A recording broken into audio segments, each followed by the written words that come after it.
Assalamualaikum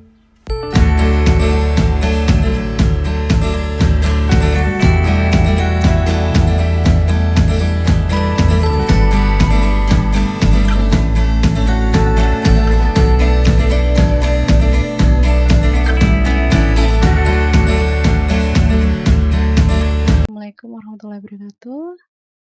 Perkenalkan, saya Novi Widianti, CGP Angkatan 7, SD Tiari Salah Surakarta. Saya ingin menyampaikan terkait koneksi antar materi modul 3.1 tentang pengambilan keputusan berbasis nilai-nilai kebajikan seorang pemimpin.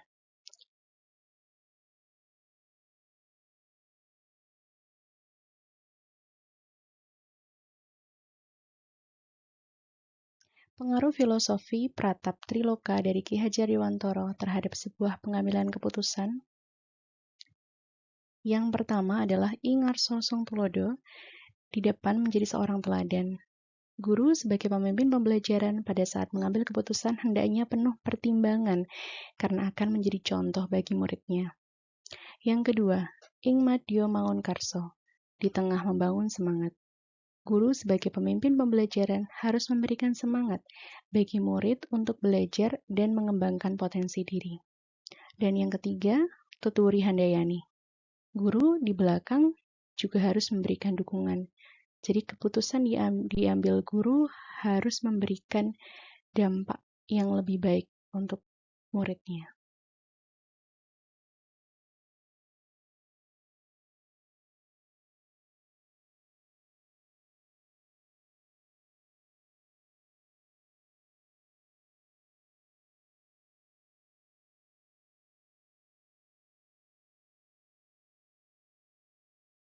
Pengaruh nilai-nilai yang tertanam dalam diri terhadap prinsip-prinsip pengambilan keputusan. Nilai-nilai yang tertanam pada diri seseorang akan mendasari pemikirannya dalam mengambil suatu keputusan. Nilai-nilai dalam diri akan menentukan cara pandang terhadap suatu masalah dan menjadi prinsip dalam memutuskan sesuatu. Guru, sebagai seorang pemimpin pelajaran, harus berpegang teguh pada nilai keberpihakannya pada murid, nilai religius, dan nilai moral kebajikan universal, serta nilai tanggung jawab sehingga dapat menghasilkan keputusan yang tepat dan efektif.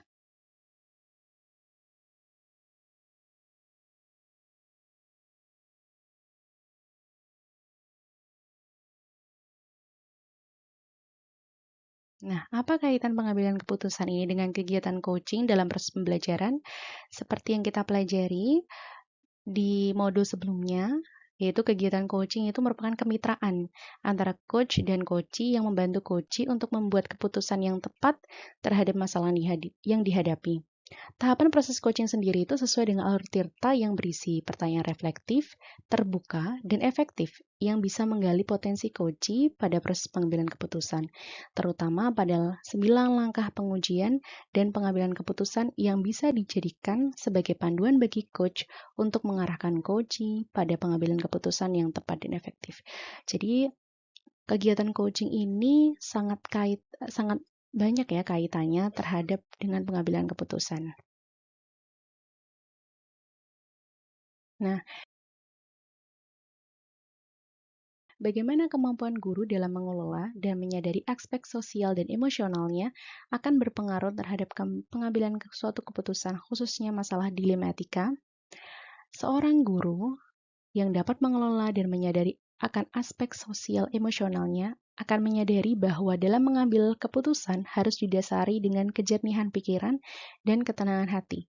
Jikalau keputusan diambil saat guru sedang tidak mampu mengendalikan emosi atau sedang stres misalnya, keputusan yang akan diambil biasanya tergesa-gesa dan kurang mempertimbangkan aspek 9 langkah pengambilan keputusan. Padahal, pada masalah dilematika, guru ini dihadapkan pada nilai-nilai kebajikan yang benar namun bertentangan, sehingga akan sulit bagi guru itu mendapatkan keputusan di saat kondisi sosial emosionalnya sedang bermasalah.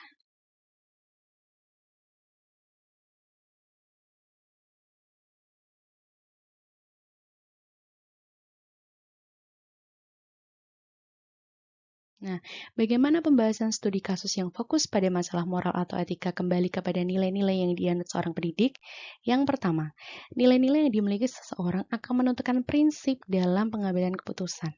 Sebagai seorang pemimpin, dalam membuat keputusan dapat menggunakan lebih dari satu pertimbangan yang didasarkan pada nilai-nilai etika yang dipahami, dianutnya, dan dia yakini. Yang kedua, pengambilan keputusan adalah proses memilih suatu alternatif cara bertindak dengan metode yang efisien sesuai dengan situasi yang dialami, sehingga nilai-nilai yang dianut seseorang akan menentukan sudut pandang dan prinsip yang diambil seseorang dalam membuat keputusan. Yang ketiga, dilema etika adalah situasi di mana terjadi pertentangan batin karena terdapat situasi yang memiliki sama-sama benar namun bertentangan. Etika berarti nilai-nilai dan norma-norma moral yang menjadi pegangan bagi seseorang atau kelompok dalam mengatur tingkah lakunya, sehingga keputusan yang diambil adalah refleksi dari nilai-nilai yang dianutnya. Nah, guru itu harus memiliki dan menganalisis dengan 4 paradigma dan 3 prinsip dan 9 langkah pengujian sebelum mengambil suatu keputusan.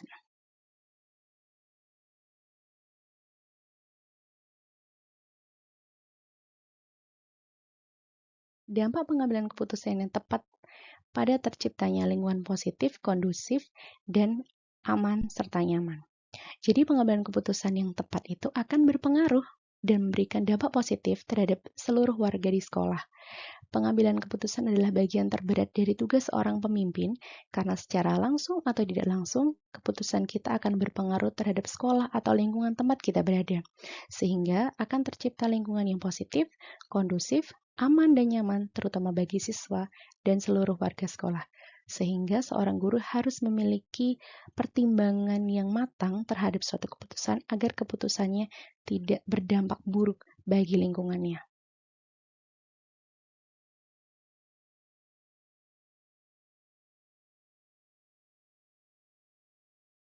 Nah, apa saja sih tantangan untuk menjalankan pengambilan keputusan terhadap kasus dilema etika ini? Yang pertama, perbedaan cara pandang dan kepentingan dari pihak-pihak yang terlibat pada kasus dilema etika. Ketika kita meminta seseorang untuk memberikan second opinion terhadap keputusan yang kita ambil, akan banyak sekali cara-cara pandang dan kepentingan dari pihak-pihak terkait yang akan mempengaruhi dari keputusan kita. Yang kedua, mengakomodasi nilai-nilai budaya di lingkungan dalam keputusan yang diambil sehingga menghasilkan keputusan yang tepat dan tidak bertentangan dengan nilai-nilai budaya masyarakat. Ini pentingnya kita harus tahu tempat di mana kita berada, kita harus tahu visi misi sekolah, nilai-nilai kebajikan yang kontekstual terhadap kebudayaan kita. Yang ketiga, tidak semua orang mampu menerima setiap pengambilan yang kita putuskan, karena pasti dari setiap keputusan itu ada pro dan kontra yang akan terjadi.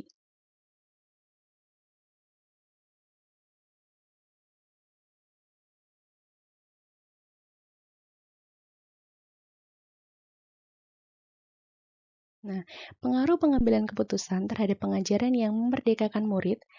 Keputusan seorang guru sebagai pemimpin pembelajaran hendaknya dilakukan dengan memberikan tuntunan sehingga mampu mengarahkan siswa pada pengembangan potensi diri, kebebasan berpendapat, dan kebebasan berkreasi dalam proses pembelajaran sehingga terwujud merdeka belajar. Jadi, setiap keputusan yang guru ambil itu harus sesuai dan bertujuan untuk memperdekakan murid.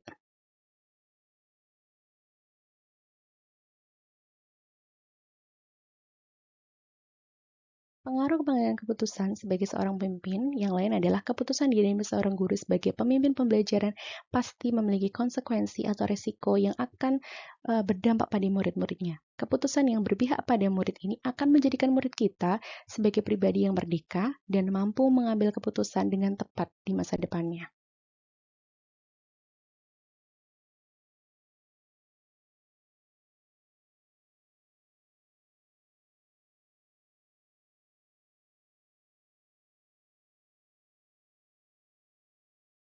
Nah, kesimpulan dari materi modul 3.1 ini dan kaitannya dengan materi pada modul-modul sebelumnya adalah yang pertama, guru harus mampu menerapkan prinsip Pratap Triloka dari Ki Hajar Dewantara itu sebagai pedoman yang sangat penting dan utama sebagai seorang guru. Yang kedua, nilai guru penggerak yaitu mandiri, reflektif, kolaboratif, kreatif, dan berpihak pada murid menjadi pedoman pengambilan keputusan. Dan yang ketiga, dalam pengambilan keputusan diperlukan visi misi sekolah sebagai acuan dari pengambilan keputusan. Karena pengambilan keputusan yang kita berikan, kita sampaikan kepada pihak-pihak terkait harus sesuai dengan visi dan misi dari sekolah. Yang keempat, guru harus memiliki kompetensi sosial emosional yang matang dan akan lebih cermat dalam mengambil keputusan. Yang kelima, guru harus berpihak pada murid dengan mengarahkan murid menuntun murid pada proses penggalian dan pengembangan potensi melalui proses coaching. Dan yang terakhir, guru harus menerapkan prinsip pengambilan keputusan yang tepat dengan menggunakan 4 paradigma, 3 prinsip, dan 9 pengujian langkah pengambilan keputusan.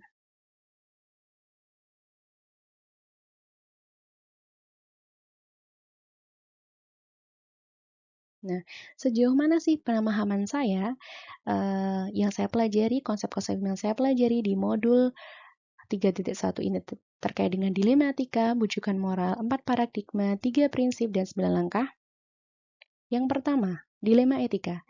Dilema etika terjadi ketika situasi yang terjadi ketika seseorang harus memilih antara dua pilihan di mana kedua pilihan tersebut secara moral benar tetapi sangat bertentangan. Yang kedua, bujukan moral. Situasi yang terjadi ketika seseorang harus membuat keputusan antara benar dan salah.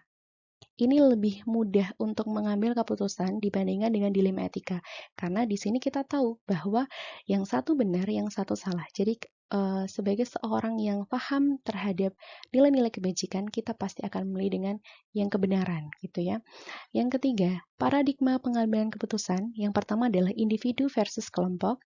Yang kedua, rasa keadilan versus rasa kasihan. Yang ketiga, kebenaran lawan kesetiaan. Yang keempat, jangka pendek lawan jangka panjang. Sedangkan 3 prinsipnya adalah berpikir berbasis hasil akhir, berpikir berbasis peraturan, dan berpikir berbasis rasa peduli. Yang ketiga ini, berpikir berbasis rasa peduli dinilai sangat ideal dari kedua prinsip yang lainnya. Hanya saja kita bisa memix atau mencampur antara 3 prinsip ini dan tidak ada yang salah di situ. Yang penting apa yang kita putuskan itu dampaknya baik bagi sekitar kita. Dan yang terakhir adalah 9 langkah pengujian benar atau salah. Yaitu yang pertama adalah mengenali nilai-nilai yang saling bertentangan. Kita harus mengidentifikasi bahwa kasus yang kita alami itu masuk dilema etika atau bujukan moral. Jadi kita bisa menganalisis nilai-nilai apa saja sih sebenarnya yang bertentangan. Yang kedua, menentukan siapa yang terlibat. Kita harus mengumpulkan fakta, mengumpulkan data, mengumpulkan informasi. Siapa saja yang terlibat, masalahnya seperti apa yang mendasari masalah tersebut. Nah, sebaiknya kita datangkan pihak-pihak yang terkait untuk kita ajak komunikasi. Yang keempat, menguji benar atau salah. Ada uji hukum, uji regulitas ya, terus uji kode etik ya, uji publikasi, intuisi, dan uji panutan. Jadi, keputusan yang akan kita ambil itu harus kita benar-benar pertimbangkan apakah kasus yang kita alami itu atau kasus yang sedang kita selesaikan itu secara hukum itu melanggar atau tidak, secara kode etik sebagai seorang guru itu melanggar atau tidak, dan seterusnya. Yang kelima, menguji paradigma benar dan benar. Yang keenam, melakukan prinsip resolusi yang tadi saya jelaskan. Yang selanjutnya, menemukan investigasi opsi trilema. Dan di sini adalah sesuatu yang di luar dugaan. Nah, menurut saya, investigasi opsi trilema ini akan muncul ketika kita melakukan identifikasi alternatif solusi-solusi dari masalah atau kasus yang sedang kita selesaikan. Nah, caranya adalah kita bisa bertanya atau berdiskusi kepada orang yang kita percaya. Itu juga ada hubungannya dengan uji panutan. Jadi kita bisa mengetahui bagaimana sih sebenarnya dari sudut pandang orang lain dalam memecahkan masalah tersebut. Nah, nantinya akan kita pilih itu ya alternatif solusi mana yang paling membawa dampak baik bagi sekitar dan secara keadilan itu bisa kita pertanggungjawabkan. Yang selanjutnya membuat keputusan dan merefleksi keputusan. Kenapa harus direfleksi? Karena memang ini harus kita buat evaluasi untuk ketika ada masalah yang sama yang kita hadapi di masa mendatang. Seperti itu. Nah, adakah hal-hal yang menurut Anda di luar dugaan? Nah, ini ya, saya cerita pengalaman saya. Hal-hal di luar dugaan adalah ketika kita menuju suatu dilematika, alangkah baiknya jika sebelum mengambil keputusan itu, kita tinjau lagi keputusannya dan kita komunikasikan kepada orang yang kita percaya untuk mendapatkan alternatif-alternatif solusi atau pertimbangan. Karena pertimbangan ini bisa jadi adalah opsi trilema yang bukan berasal dari pemikiran kita, tapi di luar pemikiran kita, yang menurut saya itu mungkin adalah keputusan yang terbaik. Nah, gitu ya. Jadi hal itu seperti yang terjadi di ruang kolaborasi sebelumnya, kita saling mengembangkan cara berpikir kritis kita, karena di situ teman di kelompok lain mengungkapkan kasus-kasusnya, mereka mengungkapkan cara penyelesaian mereka, tapi kita juga dituntut untuk bisa memberikan alternatif-alternatif solusi, sehingga akan muncul tuh banyak inspirasi-inspirasi yang kita dapat dari penyelesaian masalah dari cara pandang orang lain terhadap masalah tersebut. Nah, sebelum belajar dari modul ini, saya pernah mengalami kasus dilema etika dan saya harus membuat keputusan akan hal tersebut.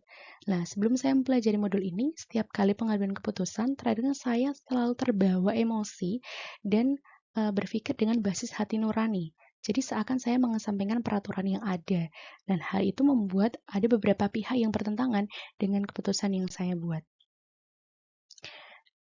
Nah,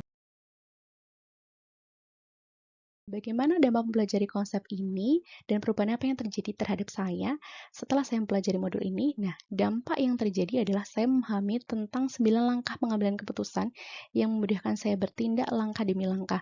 Meskipun paradigma dan berpikir berbasis hati nurani atau rasa kasihan ini diakui keabsahannya, tadi ya, berpikir berbasis rasa peduli, tapi sebagai seorang pengambil keputusan wajib mempertimbangkan terkait aturan dan visi misi yang dijunjung oleh sekolah.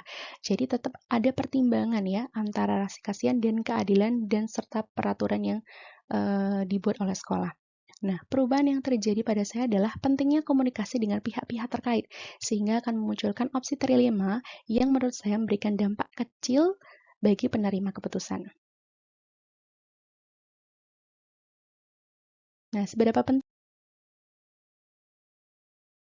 sih mempelajari modul ini ya gitu sebagai seorang individu dan sebagai seorang pemimpin. Nah, setiap dari kita secara individu itu pasti menemui masalah. Modul ini sangat penting dipelajari karena ini adalah bekal bagi kita untuk menyikapi masalah yang terjadi pada diri kita secara pribadi. Karena diri kita itu adalah pemimpin bagi diri kita sendiri. Kita yang tahu mau dibawa kemana arah kehidupan kita ini. Sehingga pengambilan keputusan secara individu juga wajib berdasarkan pertimbangan yang dipelajari dalam modul ini. Jadi, apalagi untuk diri kita sendiri ya, kita pasti berharap yang terbaik, keputusan yang terbaik untuk diri kita sendiri. Nah, seorang pemimpin pun juga ya, dia jauh memiliki beban moral dan tanggung jawab terhadap amanah yang diberikan kepadanya. Sehingga dalam membuat keputusan tidak boleh berdasarkan pada keinginan pribadi, akan tetapi harus mementingkan kebutuhan orang banyak. Nah, modul ini memberikan tips and trick ibaratnya ya, cara untuk bagaimana seorang pemimpin itu untuk menyelesaikan masalah step by step dengan 9 langkah pengujian.